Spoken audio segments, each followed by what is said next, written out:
to welcome to the podium our 2018 Alumni Achievement Award winner, Jeff Ballou.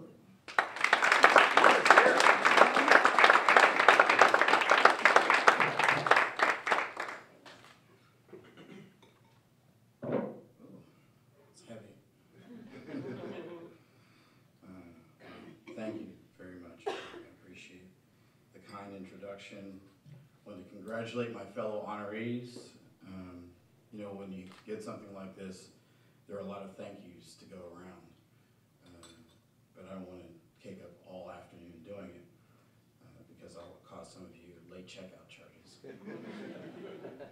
But this is also an interesting and fun weekend because this is actually the second line I've received in the last 72 hours.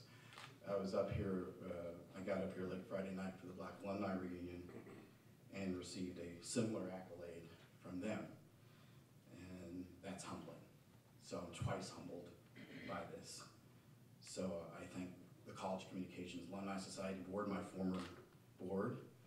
It was a pleasure to serve on that with Dave Jones and Brian Healy and Chuck Glazier and Jim Wiggins. And some of you are knowing some of these names. There's a story to tell, I'll get into it in a moment, but you know, I always thank, because of this opportunity, I thank the Almighty because He put me on this planet and through them, through my late parents, an airport baggage handler and a nurse, who, despite the unfortunate nature of divorce, because it happens in life, they still manage to figure out how to raise this somewhat talkative kid. And they managed to find my way here to Penn State. And instill with me a set of values that I carry with me to this day. I often like to say, especially in moments like this, that I'm an ordinary man with extraordinary blessings. They encouraged me to do things ranging from soccer to scouting and got me out of the house and kept me in the streets in a good way. And out there ever since. One of those opportunities, which is Boy Scouts, introduced me to Ed Whitaker, who also turned out to be a key recruiter for Penn State. He got me on a trip here to University Park, surprised me with an offer to Penn State on the night of my Eagle Scout Board of Review, and there was no turning back. I dove deep into the world of Penn State through internships, classes, mentorships by then Dean Brian Winston. How many of you remember Brian? I know a couple. Bill Jaffe, I didn't see you come in here. How you doing?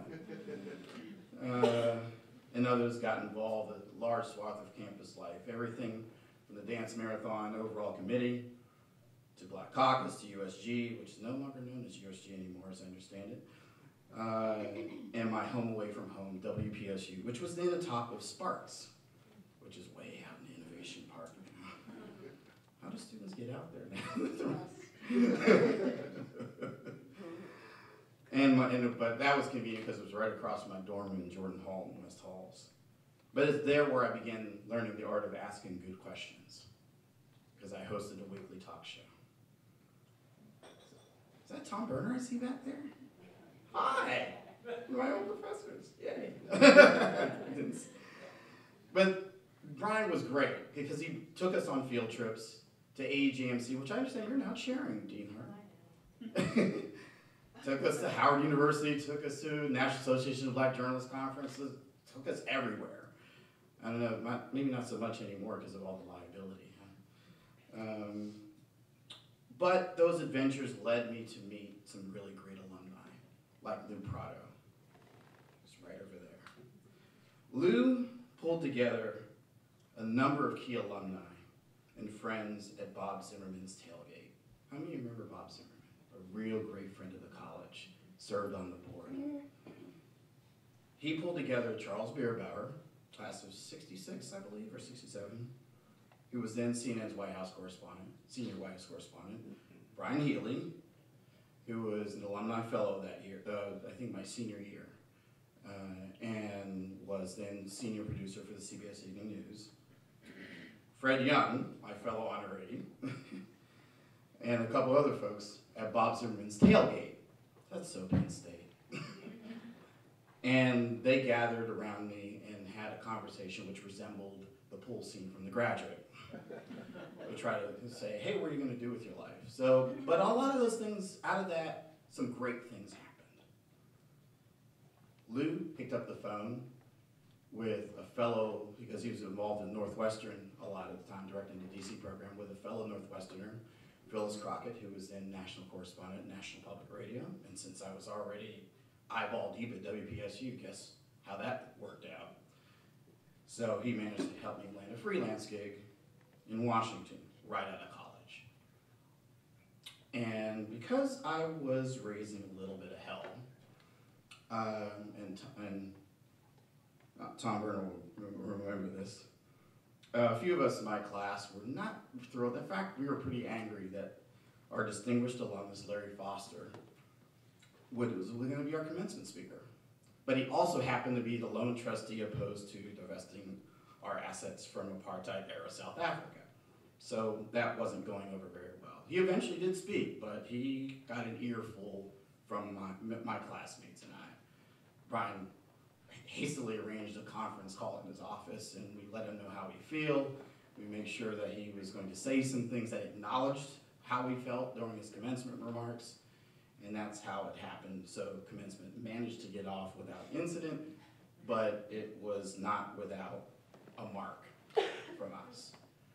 But the other connection was also former trustee chairwoman, the first to do so, Mimi Unger Coppersmith-Fredman, who took notice of my activism in various arenas and also asked me what I was doing, and I was applying to law school and graduate school.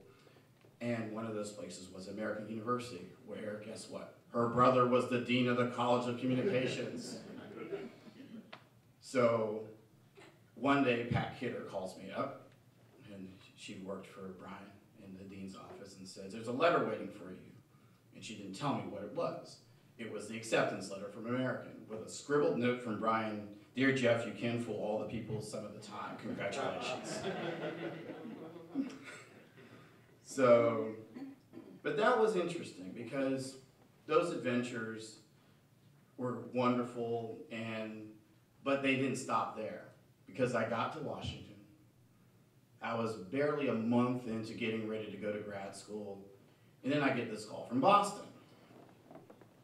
It was from the Hearst Corporation, from Fred Young's company. Because I had applied for a fellowship, which he encouraged me to do so at that tailgate for the Hearst Broadcasting Fellowship. And I said, okay, that's never going to happen. Well, it happened. So I had to go scurrying up to Boston for a year, I asked Laird Anderson, who was my advisor at American, can you put my money on hold just for a year? Because this is a big deal. And they did, and they were very kind about it. And there I learned how to become a television news producer under Emily Rooney. If you don't know who she is, Andy Rooney's daughter, who's a brilliant professional, and also Bart Richards Award winner. And Candy Altman and many other people in that newsroom. Karen Holmes Ward is just a number of them. But since all these wonderful people poured so much into me, the debt had to be paid somehow. So the call came from Penn State, and specifically from David Jones. David Jones was in the senior editor at the New York Times, and was well on his way to becoming a trustee. And he asked me to serve on this board. And I said yes. And I haven't regretted that decision. But that was crazy because there was a big target for young alumni to become involved in that time period, because a lot of the folks took a look around and said, we need some more young folks around. And they gave me and many others that shot. And a lot of us did some wonderful things with that.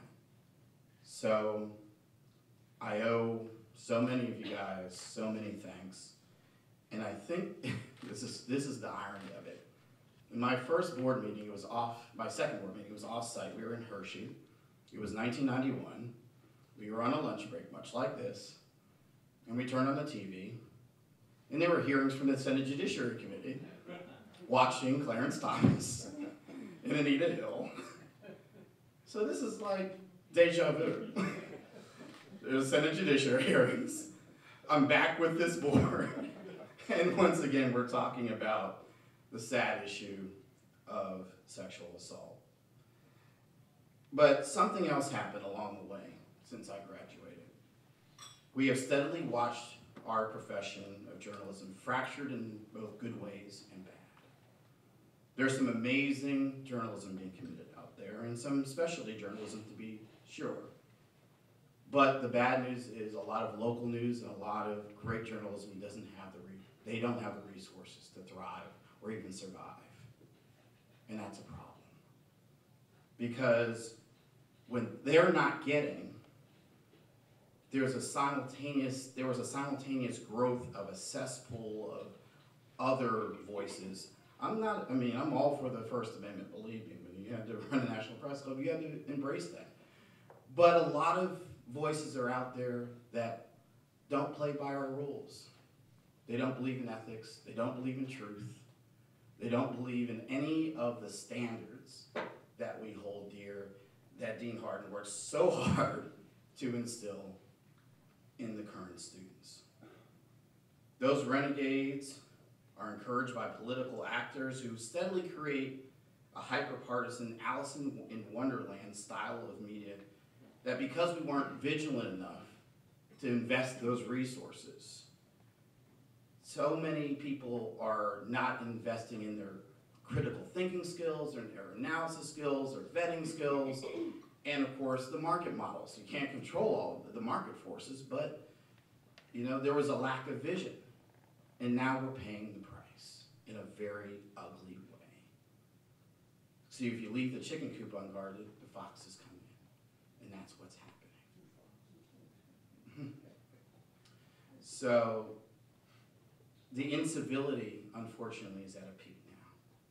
We're globally, and I saw this all too often as an employee of Al Jazeera, as National Press Club president, and as an alumnus of this wonderful institution of ours. At Al Jazeera, I saw coworkers killed on the battlefield, unjustly imprisoned in places ranging from Guantanamo Bay to Egypt, and we even have one right now who's been in prison unjustly for over 700 days. As National Press Club president, I'm having to bizarrely take on the conservator of our Constitution, yes, the President of the United States, as he stoked the flames of intolerance and anti-journalist behavior, where reporters have been thrown out of mayoral press conferences in Baltimore, body slammed in Montana, purged from state house chambers in North Carolina, and arrested and detained by Immigrations, Customs, and Enforcement, and threatened with deportation to Mexico, which, if you know anything about journalism in Mexico, that's a death sentence, folks. Because to cover for an immigration policy that's gone horribly wrong. It's encouraging our colleagues to keep, I had to encourage our colleagues to keep at it when every time we turned, they were being assailed on every single front. And trying to do the right thing when the atmosphere is ripe with fear. Just before we walked into this room, it looks like the Deputy Attorney General is going to be fired or resign, depending on who you're reading, who you're listening to, who you're watching, the competing agendas of the White House for the man in charge of the Russia probe. And so it's our job to get at the truth of that. And there's our beloved alma mater, where too many of our alumni, sadly, have actually organized themselves and regularly trashed those of us who dare to expose the horrific second-mile child rape scandal that prospered for decades, where every level and aspect of the Commonwealth and this university failed those kids. These alumni badger, intimidate, and troll using social media and other methods for that straight up reporting that looks like it's critical of Penn State, the Paterno family, and this force has also single-handedly wiped out all those like Dave Jones who wanted to serve. And so that's a mentality that's taken over those 9 seats out of the 32 seats. And that philosophy is also driving a revisionist history. And we have to stop that. As communicators, we have an obligation to the truth. There are people out there that are out there on social media saying Jerry Sandusky is innocent. Last time I checked, he's in jail. and was duly convicted by a jury of his peers. And they are terrorizing people like Sarah Ganim, who's nowhere near here now. She's at CNN. She won a Pulitzer for exposing the scandal in 2011. And now they're saying that she got it wrong? Seriously? And now we are in a place where too many of us haven't defended our colleagues. We have to do better. We have to stand up. If there's anything you take away from what I have to say today, we have to stand up for our colleagues even more. We have to fight for the truth. We have to fight for their ability to simply do their jobs. I see too many people dying out here on a global scale. That's real easy to do on a much smaller scale here in the land of Penn State. So let's stand up for our colleagues. Let's strengthen our college so that Dean Hardin can do our job. Let's support this university. And perhaps some of you who are serving on the board now, or have served, or thinking about serving, will think about other venues to serve. Maybe there's a future trustee or two in this room, because we need to take the Penn State that we love back. Thank you, Dean Hardin. Thank you, board.